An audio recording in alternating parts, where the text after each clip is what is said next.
हरे कृष्ण।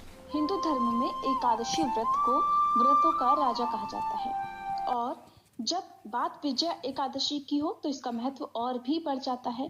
जैसा कि नाम से ही पता चलता है कि ये एकादशी विजय प्रदान करने वाली मानी जाती है और विजया एकादशी फाल्गुन मास के कृष्ण पक्ष में आने वाली एकादशी होती है।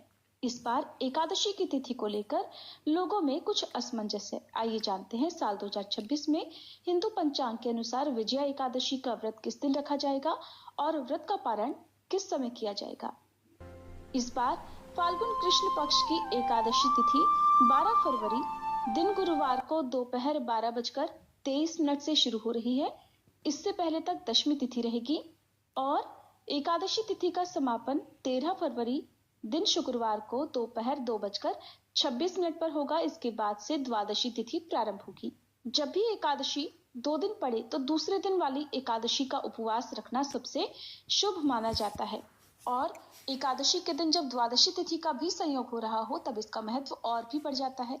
इसलिए इस बार विजया एकादशी का व्रत केवल 13 फरवरी दिन शुक्रवार को ही रहेगा। सभी क्रिश्चियन और इस्कॉन से जुड़े हुए लोग इसी दिन उपवास रखेंगे। दशमी तिथि के नियमों का पालन एक दिन पहले यानी गुरुवार को किया जाएगा। द्वादशी तिथि 13 फरवरी दिन शुक्रवार को दोपहर 2:27 से शुरू होगी। द्वादशी तिथि का समापन 14 फरवरी दिन शनिवार को शाम 4:01 तक होगा। इसके बाद में त्रयोदशी तिथि प्रारंभ होगी और इस बार विजया एकादशी के दिन ही कुंभ संक्रांति भी है। कुंभ संक्रांति तब होती है जब सूर्यदेव मकर राशि से कुंभ राशि में प्रवेश करते हैं और हिंदू धर्म में इस तिथि को बहुत ही पावन माना जाता है।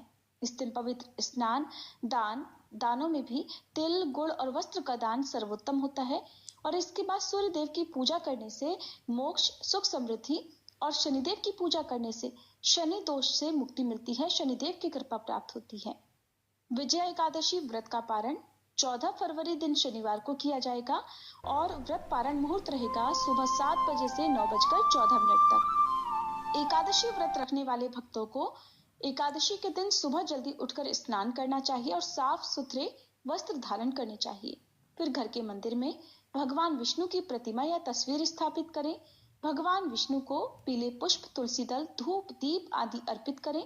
ओम नमो भगवते वासुदेवाय मंत्र का जाप करें। श्री विष्णु सहस्त्र नाम और एकादशी व्रत कथा का पाठ अवश्य करें। दिन भर व्रत रखें और मन में किसी के प्रति द्वेष न रखें। फिर अगले दिन द्वादशी तिथि को विधि पूर्वक व्रत का पालन करना चाहिए, तभी एकादशी व्रत पूर्ण होता है। एकादशी व्रत के नियमों का पालन दशमी तिथि से प्रारंभ हो जाता है और द्वादशी तिथि तक व्रत का पालन करना होता है। दशमी तिथि को महिलाएं सिर से स्नान कर सकती हैं, लेकिन एकादशी के दिन सिर से स्नान करना वर्जित माना गया है और एकादशी के दिन गृहस्थ जनों को भी अन्न का और खास तौर पर चावल या चावल से बनी वस्तुओं का त्याग करना चाहिए। भगवान के भोग में इस दिन तुलसी दल जरूर रखें और तुलसी महारानी जी की पूजा करके चालीसा पाठ और कथा का भी श्रवण करें। ये थी आज की वीडियो। आपको जानकारी अच्छी लगी हो तो वीडियो को लाइक जरूर कीजिएगा।